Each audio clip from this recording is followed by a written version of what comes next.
Hi friends, it's Miss V and I'm reading Francie the Baby-sitter. I'm reading Francie the Baby-sitter this week because we are learning about zoo animals.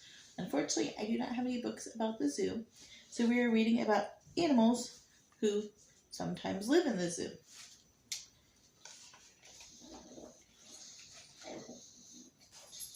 Francie loved to play with her friends high above the ground in the jungle. They swang from tree to tree. One day, while Francie and her friends were frolicking, her mother called out to her, "I need you to look after Charlie for a while," she said to Francie. "Oh, Mom," groaned Francie. "Some of us are going off to look for berries," her mother said, ignoring Francie's pained look. "Be sure to stay close to your little brother while I am gone. Remember what I taught you. There are many dangers in the jungle." As soon as her mother had left, Francie's friends called to her. "Come and play with us, Francie," one said. "Charlie will be fine.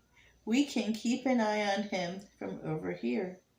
"No, you guys go on without me," Francie said glumly. "I have to stay with him." "Suit yourself." They charted off, and away they swung. "Hungry," said Charlie, patting his tummy. "Come on," sighed Francie, picking him up and slipping him onto her back. "Let's go find something to eat." They stopped at a banana tree. Francie helped Charlie climb up to a low branch. "Banana!" squeaked Charlie excitedly, and he began peeling the bananas and cramming them into his mouth. "Slow down there, little brother," warned Francie. "Ooh, Charlie's tummy hurts," moaned Charlie a few minutes later. "Well, no wonder, after you ate all those bananas," said Francie. Shaking her head, she climbed expertly to where he was crouching, picked him up, and swung to the next tree. It had nice shallow hollows. She laid him down gently. "Greetings," came a low voice from a nearby branch. Francie jumped in surprise. A huge snake was coiled around a branch just above her head. It was looking hungrily at Charlie.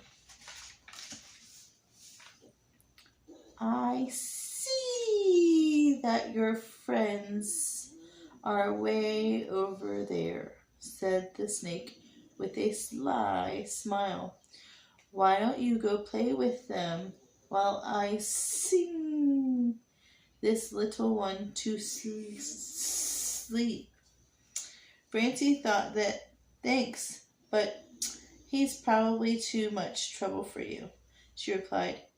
He's just eaten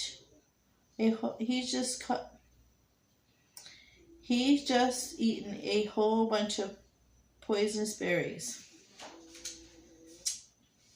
The snake recoiled in horror as Charlie groaned again and rubbed his tummy. Then the snake slithered away.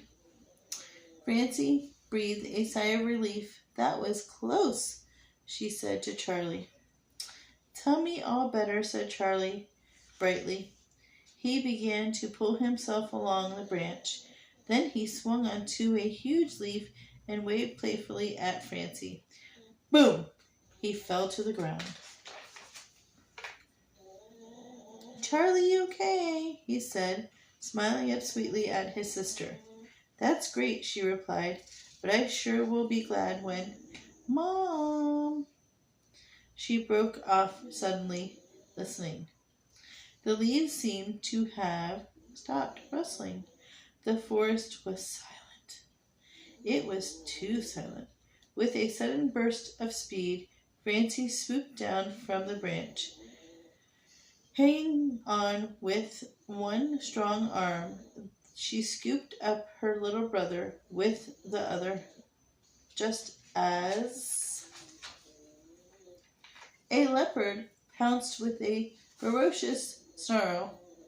The big cat missed Charlie by inches, but Francie wasn't waiting around any longer to see what it would do next.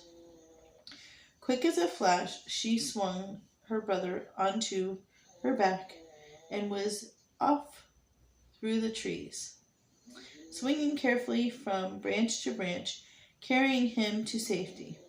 Francie didn't stop until she heard a familiar voice calling her name. Their mother had returned.